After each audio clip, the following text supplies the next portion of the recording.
And right.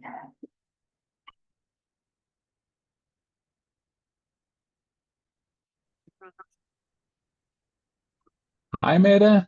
Hej. Hej, kan du høre mig okay? Ja. Prøv at sige lidt igen. Kan du høre mig? Ja, jeg kan høre dig fint nu. Det Super. kan jeg. Ja, okay, super. Jeg var bare lige i tvivl om. Ja, det er godt. Det er godt. Og US er klar? Ja, ja, they are. They're coming. Det er de. Hvordan har du det? Jamen, jeg har det godt med det. Jeg har det godt. Nyder det gode vejr her. I hvert fald, som vi har rundt omkring Roskilde. Jeg kan se, det har regnet nogle steder. Men her har vi haft fint vejr. Ja, ja, det er tordnet her, ja. Ja, vi har ikke rigtig haft noget, så det er fedt nok. Skønt, skønt. Ja. Hvad er det for en plakat, du har hængende bagved? Billedet der, det er faktisk noget, jeg selv har lavet. Ja? Ja. Så, så det er sådan et maleri. Ja. Egen produktion. Så ja, Nice. det er meget fedt. Ja, det kan jeg godt lide en gang imellem. Der går langt imellem, men af og til, så bliver jeg inspireret, så laver jeg et eller andet. Ja. Ja, så det er fedt. Hvad er det, der er på, hvis jeg må spørge om det? Hvad siger du? Hvad er det, der er på, der er illustreret på, hvis jeg må spørge om det? Jamen, det er dybest set er det bare sådan abstrakt. Jeg maler med sådan nogle spartler, så det er egentlig bare farver, Ja, okay. bevægelser. Så det er sjældent noget, der forestiller noget. Ja. Okay. Hey, Steven. Hi, good morning. Hi, Steven. Good to see you. Hi, Henrik. It's not morning where you are. It's morning where I am. Exactly. I'm still waking up. Hi, Phoebe. Hey, Hello. Hi. Hi, how are you? Fine, thanks. Hi. Awesome. Great to Yeah. have you on. And welcome. Welcome. On the call, the first time I'm having so many on at the same time, so that makes me quite nervous. I'm sure that will be fine. Yeah, I'm sure too. Just don't speak Danish, please. Okay. Okay. We promise we won't, Steven. Unless you don't want me to know what you're saying, which I guess is fine. Yeah, I'll do that. I'll find that. Yeah. I'll keep it on the American line. Yeah. Yeah. Well, I'm excited also, especially because when I had Henrik on for the first time on the podcast, we were talking about it a bit with you, Steven, and Phoebe, and Henrik's running and his adventures with that, which is incredible.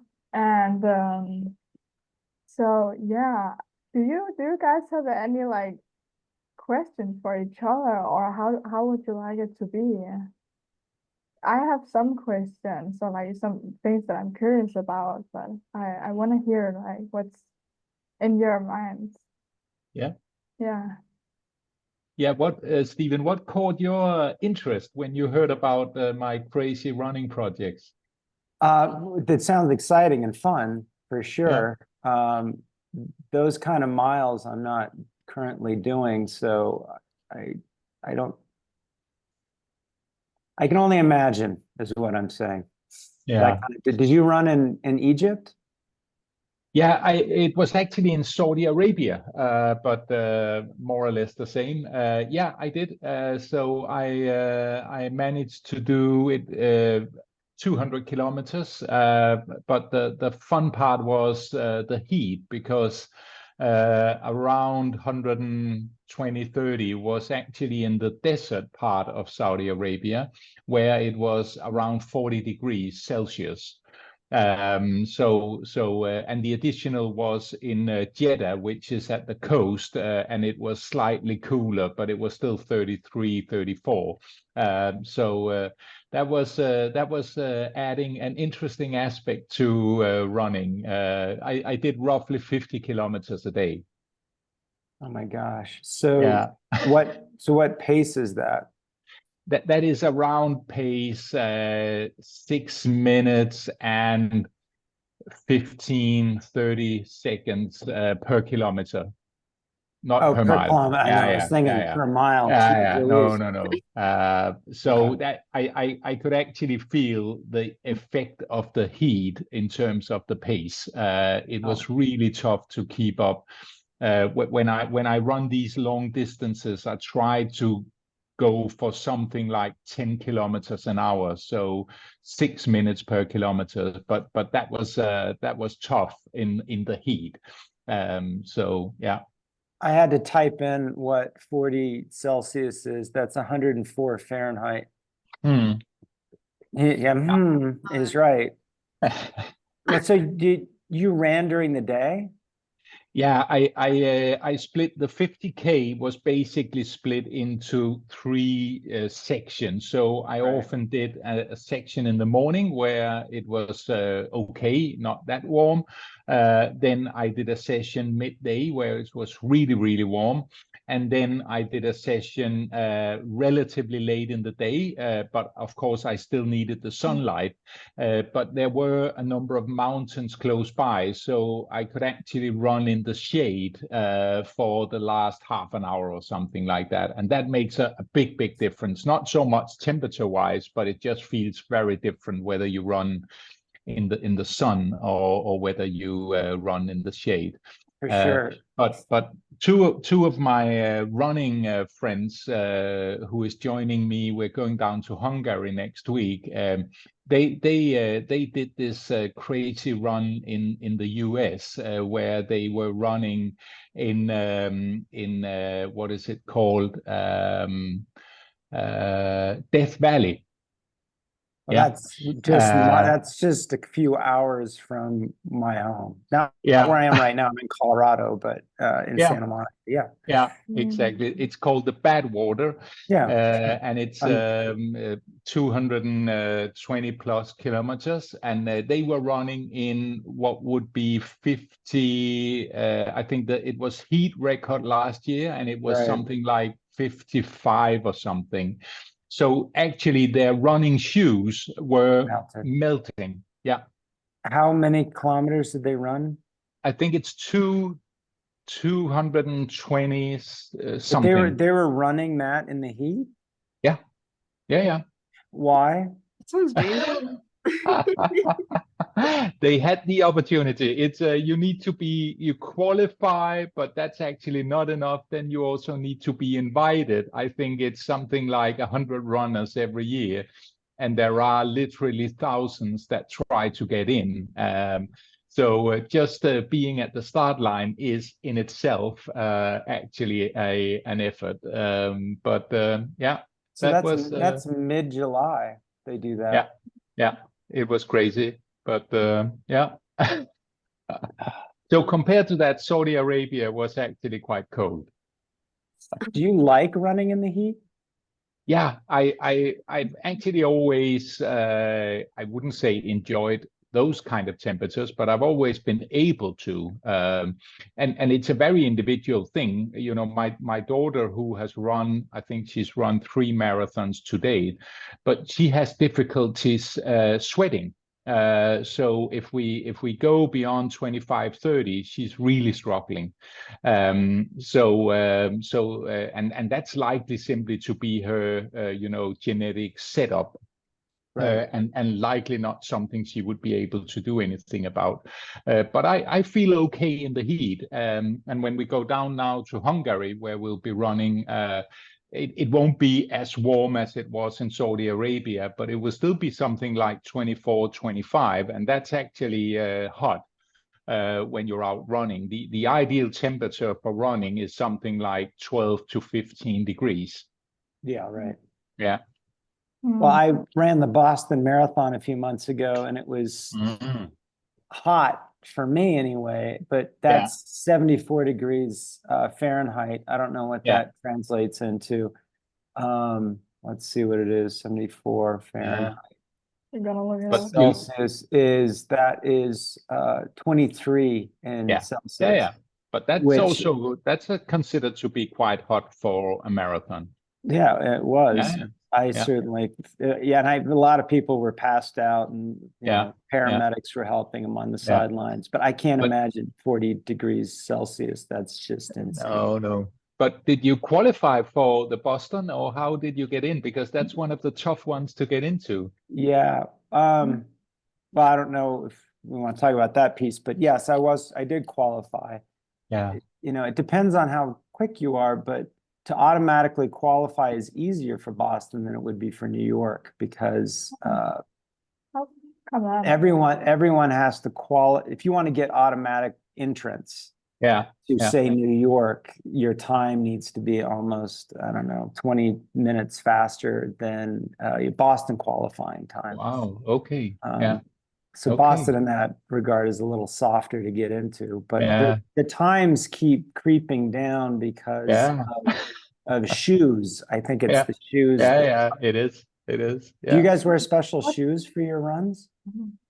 Yeah, it depends a little bit on when I'm going out now, doing my long run this summer, where I'll be running around Denmark. There I use shoes where the comfort level is quite high, because I'm going to do roughly 60 kilometers a day for a month. So there it's quite important that the shoes are comfortable to run in, and speed pace is not in focus at all. So there I'm running in. I've just got new shoes, so that's going to be Saucony, who have made one of their popular shoes called the Kinebara. They have made a pro version of that, and that's a very nice, comfortable, but still relatively light shoe. But when I go down to Hungary, I will aim to run in quite light shoes with carbon plates, also because it's actually softer for the legs. Right. Yeah. But if I did that running around Denmark, the budget would need to be changed, because you more or less wear those shoes out doing what I'm going to do next week in Hungary. Mette, is this what? Because the two of us could sit here and talk distance running until you start crying. Because I was going to start going off on shoes and miles per week. I wanted to know about the copper plates. Yeah. What does that look like? Carbon. Oh, carbon. Carbon. Yeah. It's basically, it makes it creates an effect in the shoes when you combine it with the foam. It's actually the combination of the foam and the carbon plates where you get I don't know what it's called in English, but it creates an effect where it's almost like you're jumping. It's quite interesting, and then the shoes are extremely light. So you can, when you take it up, you can hardly feel. I was out testing the ones I got just now today, and you can literally feel how fast they are. Of course, there's a placebo effect, but on top of that, there's also a real effect. So Phoebe, have you ever heard me joke about cheater shoes? Yeah.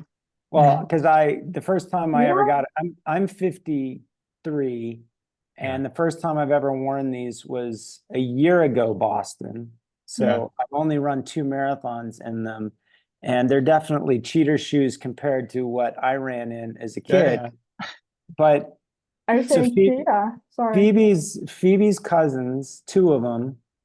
Phoebe, by the way, Liam, one of her cousins, just won the New York State private school mile. Wow. But these get so there's running in our family. One of her cousins runs for Yale right now. Wow. But we're talking about shoes and track services. Back in the day, the Track and Field News, which was the Bible of the sport, and it just used to be a little magazine that came out. And anytime someone broke a 4-minute mile, they would list it, because it was a really special thing. Like, it's almost like if you went, it's fewer than people who go to the top of Everest. But now they're starting to question whether or not they need to list that anymore, because so many people are breaking the 4-minute mile that it's not as special as it once was. And a lot of that is because of these shoes that just, Right. that it's that, but also what And the Henrik said tracks, is right? tracks in the shoes, but it's so much softer on your body that you can do these intense track workouts and you don't get beat up. Right. And I noticed that with the 2 marathons that I recently ran, I recovered really fast. Yeah. Like I was back to running, even when I saw you in New York, you and Mette in New York right after the marathon, I was able to just go out and go running. Right. Yeah, I noticed that. Yeah. So it's actually crazy. When I got my first Nike Vaporfly, it's probably 4 or 5 years ago, and I actually thought this might just be a marketing trick, but they had been reduced a little bit price-wise, and I thought, okay, let's give it a go. But the moment I unpacked it and saw them and felt them, I realized these are really, really fast shoes. And then it's just improved ever, since then. So I completely agree with what you're saying, Stephen. It is in that sense cheater shoes, but of course now they've made some rules around it, and it needs to be available for normal people, depending, of course, on whether you're able to pay for it. Because at least here in Denmark, you pay what would be $300-400 US for a pair of shoes that will last 250-300 kilometers. You can still use them after that, but the effect will be reduced, right? Right. Yeah. Mette, are we going in the direction that you want to go in?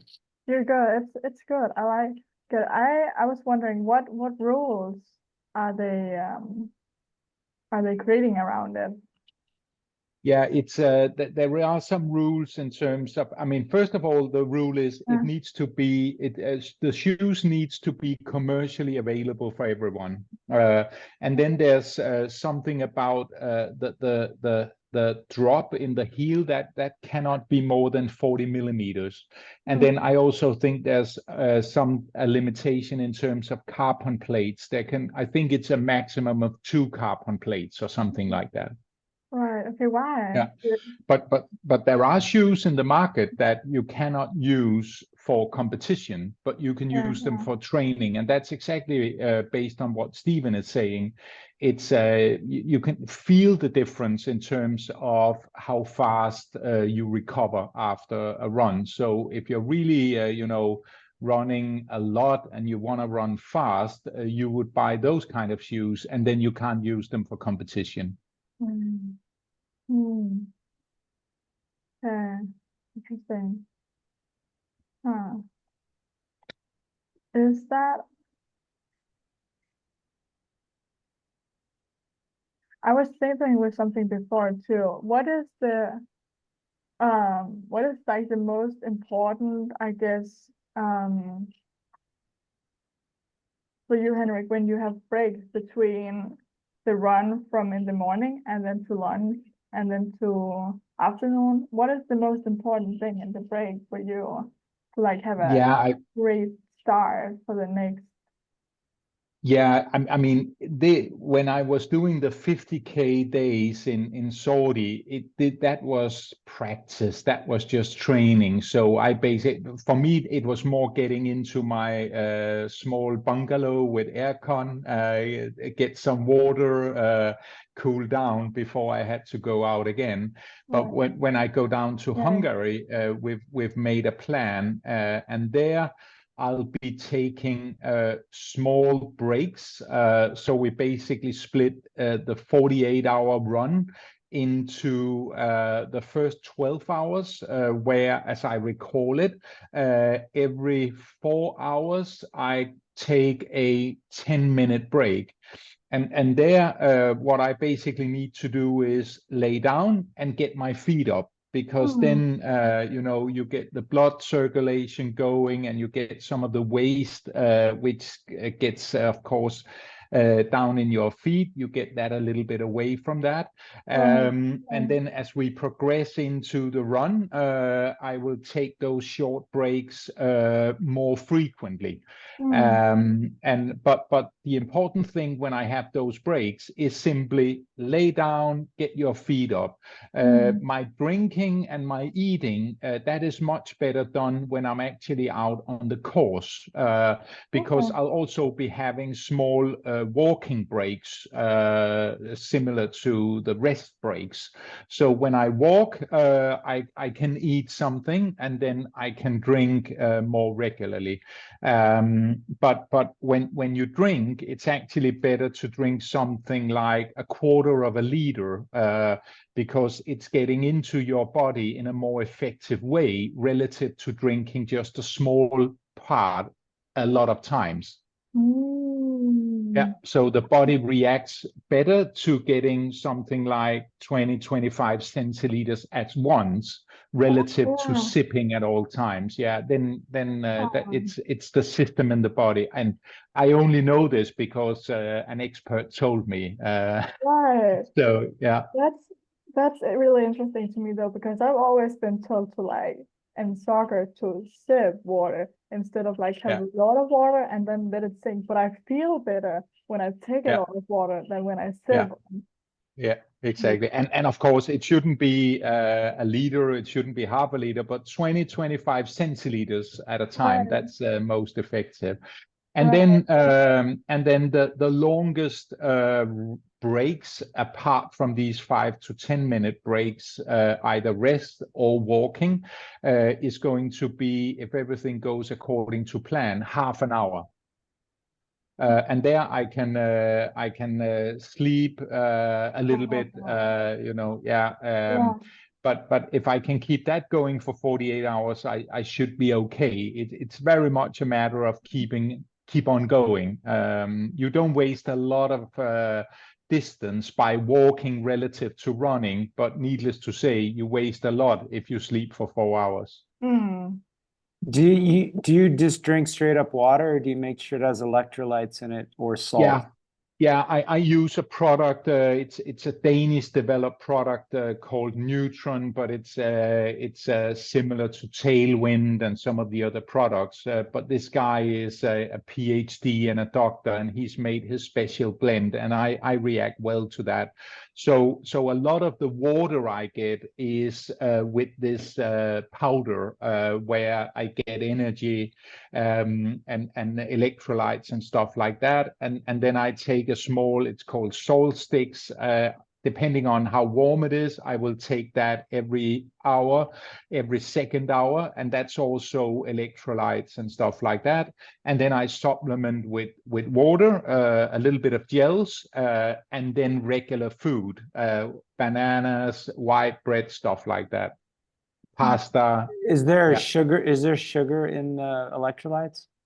No, not that there are, without being an expert, there are some sugar in it, but it's not the kind of sugar you get if you drink Coke or eat candy. It is the ones that's being injected into the body over time, so you don't get the drop in blood sugar as you would if you were just eating sugar directly.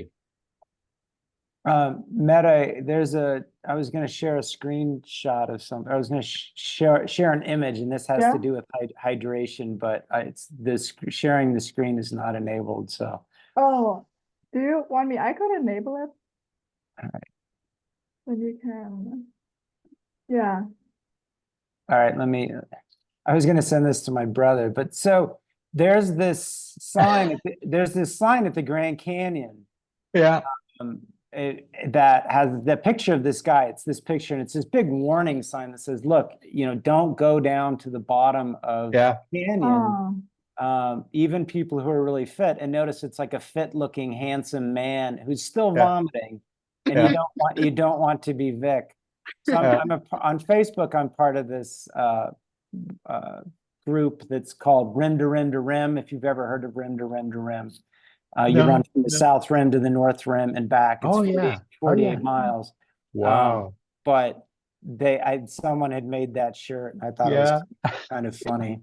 But you got to keep up with your electrolytes and your hydration. Yeah, that is for so sure. I'm curious to know your experience. Once you throw up, you're toast for the next, I don't know, you might just be toast. You got to keep it down. Yeah. But that is true, and that is also, you know, I went to Barcelona back in November, I think, to do a 24-hour run, and things were actually going quite well for the first 6 hours, and I was sticking to plan, and then my stomach started to create problems, and I couldn't keep anything in, not even water, and you know, there's always a doctor on site who checked on me, and he said, yeah, you can keep on going, but it needs to improve. And then I tried to continue for another hour, but you know, if you can't get energy into your body, it doesn't matter how strong you are and how much you want it, then you're toast. So it's extremely important. And the reason why that happened, I don't know, because I've been doing other similar kind of runs where I've been running for much longer time without getting these problems. So you know, but that's the both curse, but also the charm of these runs. If you have a little bit in your body, like a flu or something like that, you wouldn't normally feel, that will hit you when you pressure your body to the extreme, which we of course will do. How much do you weigh? Of course, I'm going to have to convert it to pounds, but how much do you weigh in kilograms? 75, 76 kilos. So that is 165 pounds. How tall are you? 189. And that's 189 centimeters? Yeah. And that is, that's not helping me. Here, hang on, I have to do the conversion. But so because I only weigh, can you convert from pounds, or am I going to have to do that for you? No, I can do it. I only weigh like 135. Yeah. So you're, 30 pounds heavier than me. And I wonder if that physiologically, of course, it all depends on how your system works, but you might have more fortitude than me because you have more weight. Whereas once I'm shot, I'm shot. I don't have much backup at all. No, exactly. And do you see that there's a benefit to being a little bit, well, I guess I have to figure out how tall you are, but I have to do some conversion. Yeah. And I'm probably it's 6'2", so you're really tall. You're 6 feet 2. I'm 5'8", so I mean, that's significant. I'm a small guy. Yeah, and I'm I know at least some of the elite Danish ultra runners on the female side. They are not tall at all. They are relatively small in size. Some of the guys are probably around around where I am in terms of how tall I am, or a little bit smaller. But I'm likely on the big side in terms of my length. Right.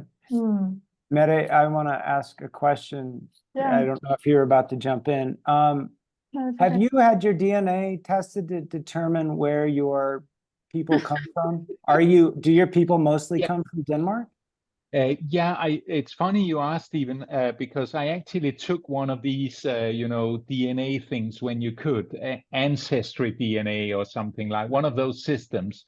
And I think that the majority of my line comes from, I think it was the Central Europe, some UK, and some Nordic aspects, of course, also. But my wife, for example, she got it also. She was more from the eastern part of Europe and the north part of Europe. Well, it's interesting that you're essentially Northern European, but physiologically, your body's capable of handling this kind of heat, which is kind of fascinating. Yeah, it is. It is. And none of my parents are tall like I am. And my brother is your size. Yeah. Wow. So Go, brother. yeah. So yeah. Where did you take one, Steven? I haven't got one before. I Yeah, really want to I got Phoebe when I don't know how old Phoebe Oh. was, but I got her spit and I got Jude, her brother's spit. And so we have our DNA on ancestry.com and Yeah. mostly Northern European. I think I'm a split between English 50-ish and then German. And my dad's mostly German, like Yeah. I guess the area would have been I think it's Pomerania at one point in time, which is kind of Poland. Yeah. Exactly. So Yeah. not too Yeah. far from you guys, really, I don't No. think. No. Yeah. I got some Denmark in mine. Not very much, but I still got it. Do you still have a little Italian in you, Phoebe? Yeah, like 1%, it said. Okay. Great grandmother. Oh, right. Okay, we got just to let you know, we got 8 minutes and then Zoom, sorry, not Zoom, also Zoom, but Zoom will close off. So just wanted to hear, are you up for just this time or do you want to go more? What are we? Yeah, I got until 5 o'clock. Okay. Yeah. Oh So yeah. we can Okay, easily yeah. do more. Yeah. Okay. Until 5. So that's half an hour, yeah. Mm. Okay. 5, Yeah. 10. How does that work for you, Steven? Yeah, I just need to walk my dog and then go on a run. Fantastic. Sounds like a good idea, Stephen. Yeah. And one of my, running dreams, Stephen, is actually to run across the US. Okay. Yeah, that could be fantastic. It doesn't right now align so well with my work because it would be at least a 3-month journey. But that would be amazing to do one day. I would assume you've been to the United States. Yes. Yeah. East Coast, West Coast. Never been in the central part of the US, but I've read a number of books about people running, walking across, and my coach has actually done that, and he's done it twice. So yeah, that could be amazing. I'd say this somewhat jokingly, but you've never been to the central part of America, and I'm in Colorado, so I can look out on the Rocky Mountains, and by the time you hit central Colorado, you'll be like, oh shit. I guess it's funny because you can see on maps the old routes where they came to Colorado, and they either went up to Wyoming or down through New Mexico because there was no way in hell they were going to go over the Colorado. So yeah, whatever plan you've got, I don't know if you're going to try to avoid that or you're just going to say, damn the torpedoes and go up to 14,000 feet. Yeah, no, I haven't looked into what the route would be, but also likely depends a bit on the time of the year, because there's also, I would imagine, periods of the year where it's too cold some places or too warm in other places, right? There'd be a lot of support though. So it's not like you'd be out there on your own. There's this ultra that my brother, I don't know, it's an ultra marathon that my brother has done a few times, and it's in Breckenridge, I think. I'll have to look it up, but it's at 11,000 feet. Wow. And I don't know how you do with altitude. We're just talking about heat right now, right? Yeah, I don't know how you do with altitude, because that's a different beast. Completely. And part of why I wanted to get out of college, I'm just here for May. But last year I was here for June and half of July, and it's like right now I'm just dealing with altitude, but then I have to deal with allergies and heat, and the three of them at the same time. I'm like, get me the hell out of here. But have you been to Boulder, Colorado? No. Have you heard of Boulder? I haven't. I have heard about it, and I know there are some fantastic places and a number of really, probably some of the best ultra runners in the world, trail runners, lives around there. And then, are you familiar with Flagstaff, Arizona? Yeah, I've heard about that too. Haven't been there, but I've heard about it. I'm about to, on my drive back to LA, stop for a bit in Durango and then Flagstaff. But Yeah. since Phoebe's on this call, that's Boulder. That was only Yeah. that was only a few weeks ago. We were hiking with the dog. Wow. Yeah. How long have you been thinking about going for a run in the US? Not going for a run, but doing the Yeah, doing that was when I planned my trip running from France back to Denmark. Okay. Already in those days, having read my coach book about his 2 runs around the world, that Right. was interesting. But then looking into doing these, I think the minimum number of kilometers would be 4,500 or something like that. So that would literally be 3 months. And as I said, my work does not align with that, and flying back and forth and doing it in steps wouldn't make much sense. But it could be fantastic also because the US is so big when you come from a small country like Denmark, and an amazing nature, and yeah, it's that could just be amazing. And then compared to other places in the world like Africa, it's still, it's challenging, but it's doable. Yeah. So that will be one day. Yeah. I'm not adding to that because in 3 minutes we're done. So I didn't want to open up something new and then not be able to cover it. Yeah, it's okay. Yeah, I guess I have to wait. Do we just want to stop it here then and then go on the next one? That is up to you. Yeah. We can do that. Yeah. Okay, so you'll send, there's a new link, correct? You just use the same link. That should work. Okay. Yeah. When how long do we give? In 10 minutes. Okay, all right. Yeah. So see you in Can I 10. have a little break here? Yeah. See you in 10 minutes. Thank you. See you. Thank you.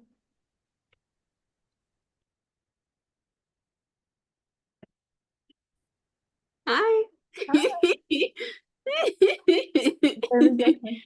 Okay. Huh? We have Okay, what? we have 2 minutes, little ears. Okay, yeah, but I was just thinking 10 minutes from now. I know. We've got 2 minutes here. Oh, cool.